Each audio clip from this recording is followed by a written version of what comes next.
శ్రీమాత్రే నమ. జై గురు దత్తాత్రేయ నమ.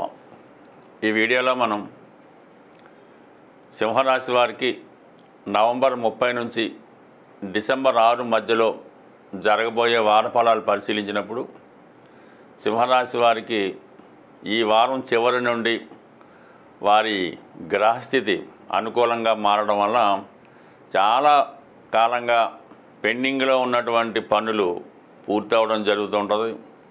మీరేదైతే ఎంతకాలంగా ఎదురు చూస్తున్నారో ఒక పదవి కానీ సంతాన లాభం కానీ మీ పిల్లల యొక్క వివాహం సంతానం ఉద్యోగ విషయాల్లో కానీ కంప్లీట్గా ఈ వారం చివరి నుంచి అన్ని విషయాల్లో కూడా అభివృద్ధి, కొన్ని శుభవార్తలు మీరు త్వరలో వినబోతూ ఉంటారు.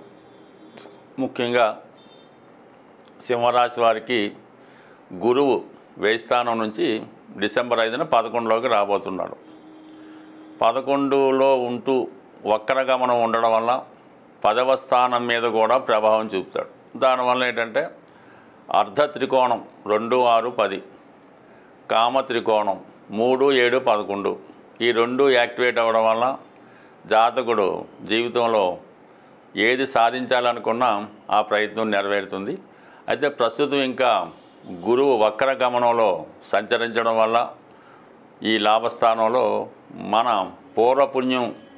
పుణ్యం అవచ్చు, గత జన్మలో చేసినటువంటి ఫలితాలు ఈ జన్మలో అనుభవించే విధంగా ఈ గురువు మీకు సహకరించబోతున్నాడు. గతంలో మనం మంచి కార్యక్రమాలు చేసి ఉంటే ఆ లాభం ఈ సమయంలో పొందుతారు. అలాగే వేరే విధమైన కార్యక్రమాలు చేసి ఉంటే దాని యొక్క పర్యవసానం కూడా గురువు మీకు ఈ సమయంలో అది ఎఫెక్ట్ అయ్యే విధంగా చేయడం జరుగుతూ ఉంటుంది. ఏదైనా ఫైనల్గా మీకు లాభమే కలగజేస్తాడు, ఏమీ కంగారు పడక్కర్లేదు. అయితే ముఖ్యమైన విషయం ఏంటంటే ఈ వార ప్రారంభంలో ఒక 3 గ్రహాలు చతుర్థ స్థాన సంచారం జరుగుతుంది. ముఖ్యంగా యోగకారకుడు కుజుడు చతుర్థ భాగ్యాధిపతిగా 4వ స్థానంలో ఉండడం వల్ల రాస్యాధిపతి రవితో కలిసి ఉండడం వల్లది జాతకుడికి స్థిరాస్తులు సేకరించే ప్రయత్నం ఫలిస్తుంది. ఇతరుల పేరుతో అంటే మీ పెద్దవారి పేరుతో ఉన్నటువంటి స్థిరాస్తులు ఏవైనా ఈ సమయంలో మీ పేరుకి మారడం కానీ, మీరు ఏదైనా ఒక స్థిరాస్తి కొనడం కానీ, లేదంటే మీ దగ్గర ఉన్నటువంటి ఆస్తి మీ సంతానానికి ఇవ్వడం కానీ జరిగే అవకాశం ఉంది. మొత్తం మీద వంశపర్యంగా కుటుంబపరమైన ఆస్తుల మార్పిడి జరుగుతూ ఉంటుంది. అలాగే మీరు ఏదైనా దూర ప్రాంతంలో అంటే మీ ప్రాంతంలో కాకుండా వేరే ప్రాంతంలో మీరు ఒక స్థిరాస్తి కొనే ఆలోచన కూడా ఈ సమయంలో నెరవేరుతూ ఉంది. అయితే కొంతమంది ఏంటంటే ఈ సమయంలో ఏదైనా పుణ్య కార్యక్రమాన్ని కూడా తలపెడతా ఉంటారు. ఏదైనా దేవాలయం కట్టించడం కానీ, తల్లిదండ్రుల కొరకు ఏదైనా ఇల్లు కట్టించడం కానీ, కొనటం కానీ, ఈ విధంగా మీరు ఒక దైవ కార్యక్రమం లాంటిది అటు తల్లిదండ్రులకో దైవానికో చేసే అవకాశం ఉంటుంది. అలాగే ఇదే సందర్భంలో మీరు ఉద్యోగపరంగా కూడా చాలా కఠినంగా వ్యవహరించడం జరుగుతుంటుంది. ఏదో ఒక ప్రభుత్వ పదవి మీకు ఈ సమయంలో రావడానికి అవకాశం అయితే ఉంటుంది.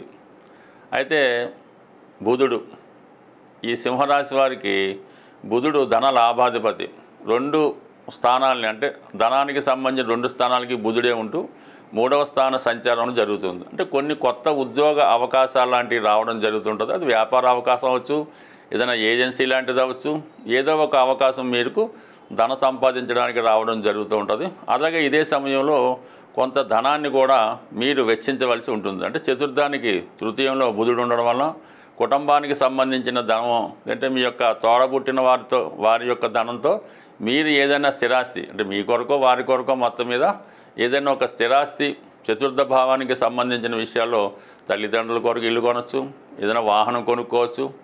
ఈ విధంగా మీరు స్థిరాస్తి కొరకు ధనాన్ని ఖర్చు పెట్టడం జరుగుతూ ఉంటుంది. బట్ ఏదైనా శుక్రగ్రహం ప్రధానంగా మీకు దశమాధిపతిగా ఇప్పుడు చతుర్థ స్థానంలో ఉంటూ దశమాన్ని చూడటం వల్ల ఇది కూడా కొంతవరకు ఉద్యోగంలో మార్పుకి కారణమవుతుంటుంది. వ్యక్తిగతంగా మీరు స్త్రీ అయి ఉంటే మీకు ఒక రాజకీయ పదవి కానీ ఒక అధికార హోదా కానీ ఈ సమయంలో రావడం జరుగుతుంది.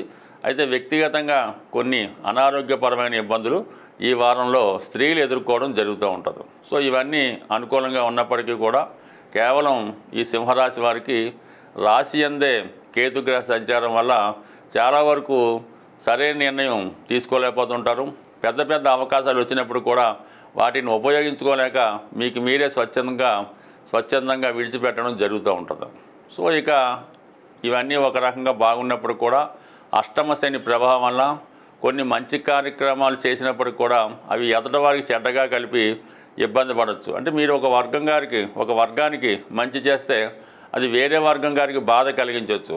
ఈ కారణాల వల్ల అనవసరంగా కొన్ని అపనిందలు అపవాదులు ఎదుర్కోవడం, ఎప్పుడో జరిగిపోయినాయి ఇప్పుడు జరిగినట్టుగా చిత్రీకరించి మిమ్మల్ని అన్పాపులర్ చేయడం కూడా ఈ అష్టమ శని ప్రభావం వల్ల రావడం జరుగుతుంటుంది. అందువల్ల సాధ్యమైనంత వరకు ఏదైనా పెద్ద మనుషుల తీర్పులో కానీ ఎవరైనా జడ్జిమెంట్కి అది పిలిచినప్పుడు మనకి సంబంధం లేని విషయాల్లో కలగజేసుకోవడం కానీ, అలాగే మనకి కొత్త వారి దగ్గరికి వెళ్ళి వారి విషయాల్లో తలదూర్చడం కానీ అంత అనుకూలమైతే కాదు. ఈ సమయంలో గతంలో వేరు, ఇప్పుడున్నటువంటి అష్టమ శని ప్రభావం వల్ల పైపెచ్చు మీరు వెళ్ళిన చోట మీకు అవమానం ఇబ్బంది కలిగే అవకాశం ఉంటుంది. కాబట్టి సాధ్యమైనంత వరకు ఇటువంటి వ్యవహారాలు మీరు వాయిదా వేసుకోవడం మంచిది. అలాగే చాలా ఇంపార్టెంట్గా ఉన్నటువంటి కోర్టు విషయాలు కూడా కొంతకాలం పాటు మీరు వాయిదా వేసుకుంటే మంచిది. బట్ ఏదైనా అన్ని గ్రహాలు అనుకూలంగా ఉన్నప్పటికీ కూడా శని యొక్క అనుకూలత లేకపోవడం వల్ల కొన్ని ఇబ్బందులు ఎదురవుతాయి. కంపల్సరీగా ఈ రాశి వారు శనిగ్రహ అభిషేకం చేసుకోవడం వల్ల చాలా వరకు ఇటువంటి ఇబ్బందుల నుంచి బయటపడే అవకాశం ఉంటుంది. ప్రస్తుతం ఈ నవంబర్ 26వ తారీఖు నుంచి ఫిబ్రవరి 17వ తారీఖు వరకు శుక్ర మౌఢ్యం నడుస్తూ ఉంటుంది. అంటే శుక్రుడు రవికి దగ్గరగా సంచరించడం వల్ల, శుక్రుడు బలహీనం అవడం వల్ల ఈ శుక్ర మౌఢం ఏర్పడుతూ ఉంటుంది. ఇది అందరికీ సాధారణంగా శుభకార్యాలు అవి చేయకూడదని విషయం తెలుసు.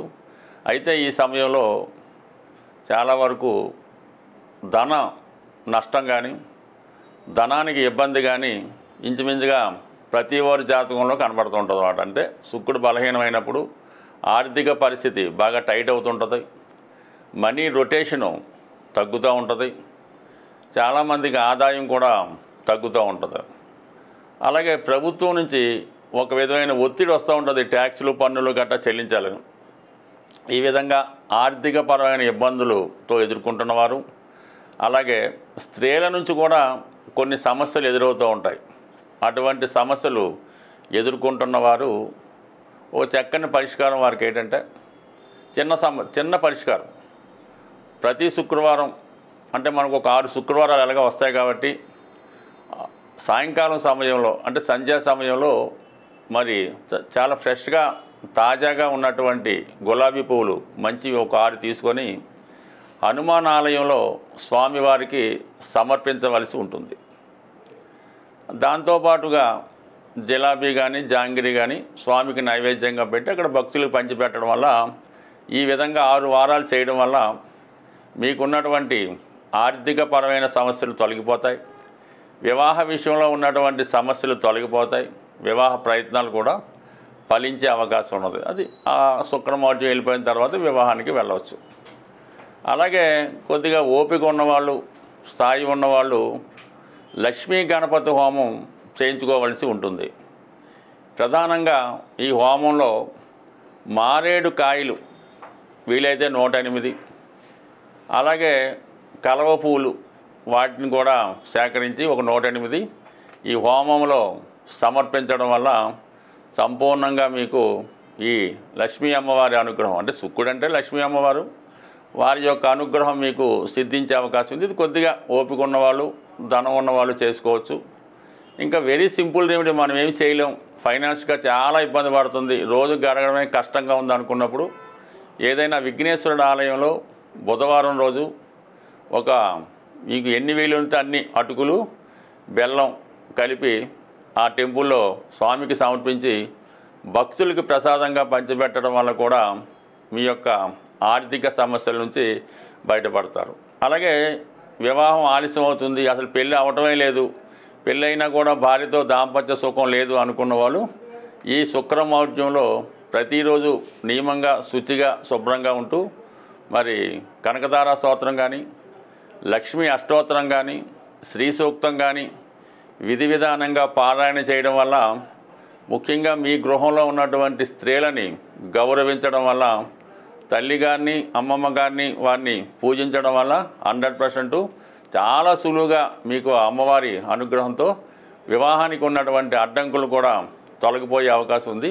బట్ ఏదైనా ఒక గ్రహం బలహీనంగా ఉన్నప్పుడు ఆ గ్రహాన్ని మనం ఈ విధంగా సంతృప్తిపరిచి బలపరిస్తే మనకి ఆ గ్రహ అనుగ్రహం ఖచ్చితంగా లభించే అవకాశం ఉంటుంది. స్వస్తి.